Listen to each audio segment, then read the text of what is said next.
Women won't openly confess these weaknesses, not because they're hiding them, but because deep down, they're craving a man strong enough to recognize them. Most men stay at the surface. Skin, curves, that dazzling smile.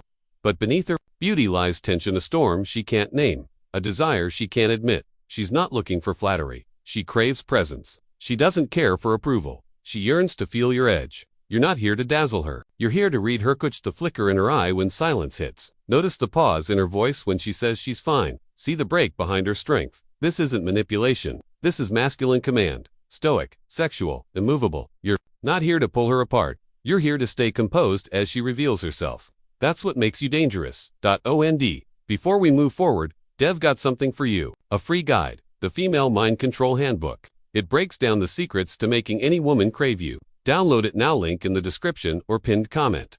1. The craving she hides. She wants to be owned. You spot her across the room, glowing, untouchable, commanding the space. You think she's in charge. But here's the twist: she aches for the opposite. Her truest craving isn't to let, it's to let go. Not to a needy man who pleads, but to one who stands firm. She wants to be taken not with force, but with magnetic, masculine presence. That's her hidden weakness. She longs to be emotionally, mentally, sexually claimed by a man unshaken by all of her. But society told her that's wrong, so she hides it. She filters her truth through feminism and fake independence. Still, her body remembers. She tests you, reject you, challenge your lead, but deep down, she's waiting. Waiting for the man who doesn't need permission to lead. The Stoic man. He reads the room. He sees the hunger.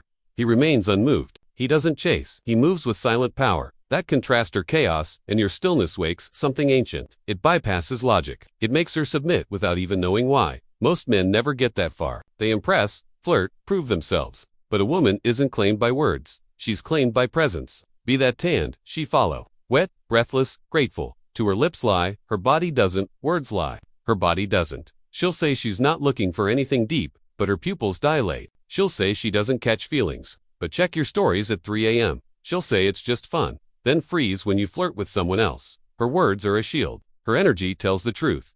This is her second weakness. She wants to feel emotionally bare, to be seen in her contradiction, her hunger without judgment. But most men either miss it entirely or fall apart when they do see it. The Stoic man watches, listens. He sees her storm and remains unmoved. He doesn't ask, "What are we?" He doesn't beg for clarity. He just knows because he listens not to her voice, but to the emotion beneath it. Stoicism teaches appearances lie. Action is the truth. So when she's loud, flawless, and unbothered, he sees the girl hiding behind the mask. And when he speaks, he doesn't flatter. He says, "You don't have to pretend with me." Boom. Maybe her legs don't open, but her soul does. That's emotional seduction. 3. Drama is her drug. Calm is your power. She says she wants peace, but drama is her addiction. She stirs conflict, vanishes, builds imaginary betrayal. Why? Because chaos is how she feels control. Emotion is her language. She's not testing you to destroy you, she's measuring you. Will you break? Will you chase? Will you argue like a boy or stand still like a man? This is her third weakness. She builds tension to feel your response. And when you don't react, when you hold frame, she either grows or disappears. Either way you win. The Stoic man doesn't flinch. He doesn't plead. He doesn't chase attention. He attracts it with silence. Seneca said, "To win, endure without complaint." She doesn't know why your calm hits her so deeply, but it does. It makes her reflect, feel her own chaos without dragging you into it. That's masculine power. Not taming her, but refusing to be pulled into her storm. 4. Fantasy is her escape. Reality is her weakness. Let's be honest. Her mind is always playing a scene, not about roses. Not about dinner dates, about power. A man who pins her down, makes her feel small, feminine, and out of control. But that man, he doesn't exist. Most guys are either too passive or too desperate, too scared, too lead, or too thirsty to be respected. So she escapes into fantasy, situationships, stories, imagination.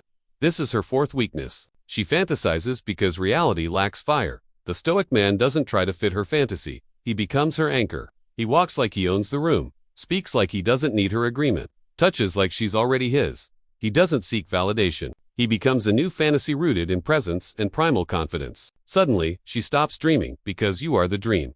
5. I'm fine, isn't fine, she says. I'm fine, but her tone dies. Her texts grow colder. Her body shifts, and her eyes, they scream. This is her fifth weakness. She speaks in contradiction, not because she's manipulative, but because her emotional language is layered. She expects you to feel her energy, not just hear her words. Most men fail here. They hear "I'm fine" and withdraw. Or worse, they chase. The Stoic man hears what isn't said. He notices her breath, her silence, her body, and he stays still. He doesn't push, he simply says, "You don't have to talk, but I see what you're holding back." Boom, she melts, because she finally feels understood. That's emotional penetration. 6. Validation addiction. She needs to feel she still has power over you. That's why she watches your stories.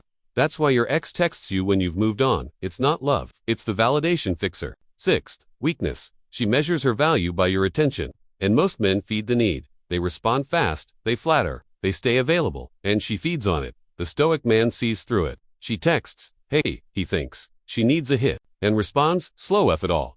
Not to be cruel, but because power doesn't chase. And that unavailability, it drives her wild. She wonders, fantasizes, and suddenly, the man who denies her ego owns her imagination. 7. The identity crisis. Ask her what she wants. She says, confidence, then kindness. She wants a gentleman but a savage, to feel safe but dominated, confused. So is she. This is her 7th weakness. She's fluid, complex, exhausted, boss in the streets, devoured in the sheets, independent by day, soft at night.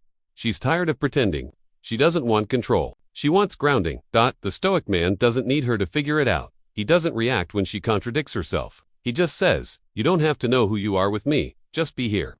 That unshakable presence, it becomes her compass. 8. The strength act. She walks in like royalty, sharp, strong, unfazed. You think she doesn't need a man? Wrong. This is her 8th weakness. That strength is survival. She's had to be hard because weak men collapsed. She had to guard herself. But under all that, she's craving leadership.